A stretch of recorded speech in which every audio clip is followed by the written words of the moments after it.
Mushroom pepper fry எப்படி பண்ணலான்னு தான் பார்க்க போகிறோம். போலமா வீடியோக்குள்ள. அதுக்கு ஃபர்ஸ்ட் என்னென்ன தேவைன்னா, இஞ்சி ஒரு துண்டு இஞ்சி, 4 பல்லு பூண்டு நல்லா பொடி பொடியாக நறுக்கி வச்சுக்கோங்க.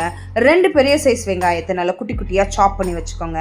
அதுக்கப்புறம் கேப்சிகம், குடமிளகா, கிரீன் கலர் கேப்சிகம் இருந்தால் ரொம்ப நல்லா இருக்கும். அந்த கேப்சிகம் நல்லா கட் பண்ணி வச்சுக்கோங்க.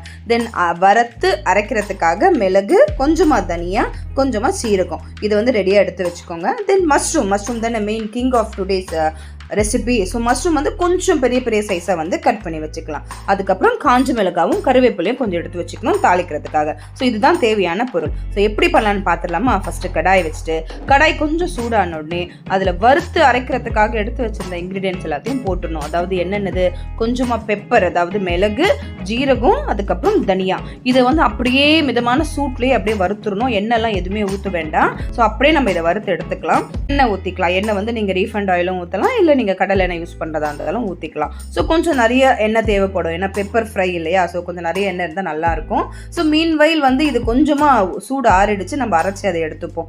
எண்ணெய் சூடான உடனே ஃபஸ்ட்டு வந்து அதில் வந்து தாளிக்க வச்சுருந்த கருவேப்பிலையும் காஞ்ச மிளகாயும் சேர்த்துக்கணும். அதுக்கப்புறம் சின்ன துண்டு இஞ்சி வச்சுருந்தோம் இல்லையா, 4 பல்லு பூண்டு, அதையும் பொடி பொடியாக சாப் பண்ணி வச்சுருந்தோம், அதையும் வந்து இதில் ஆட் பண்ணிக்கணும். நம்ம இதில் இஞ்சி பூண்டு பேஸ்ட் வந்து சேர்க்க போகிறது கிடையாது. அதுக்கு பதிலாக தான் இந்த இஞ்சியும் பூண்டையும் அப்படியே குட்டி குட்டியாக சாப் பண்ணி வச்சுட்டு சேர்த்துட்டோம். அதுக்கப்புறம் 2 பெரிய சைஸ் வெங்காயம் இருக்கும் இல்லையா? ஸோ இதுலேயும் வந்து உப்பு சேர்த்தாச்சு.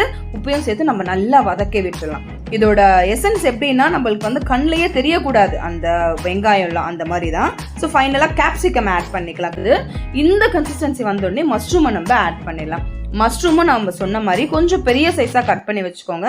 ஏன்னா மஷ்ரூம் என்ன ஆகணும், வதங்க வந்து அப்படியே சுண்ட ஆரம்பிக்கும். ஸோ அப்போ அந்த சைஸ் வந்து கண்டிப்பாக நம்மளுக்கு வந்து குறையும். குட்டி குட்டியாக பண்ணிட்டோம்னா அது அப்படியே கரைஞ்சிரும். அதனால் கொஞ்சம் பெருசாகவே வந்து நம்ம மஷ்ரூம் கட் பண்ணி வச்சுக்கிட்டோம்னா நம்மளுக்கு சாப்பிட்றதுக்கும் நல்லாயிருக்கும், பார்க்குறதுக்கும் நல்ல ஒரு மஷ்ரூம் ஃப்ரை பார்த்தீங்க.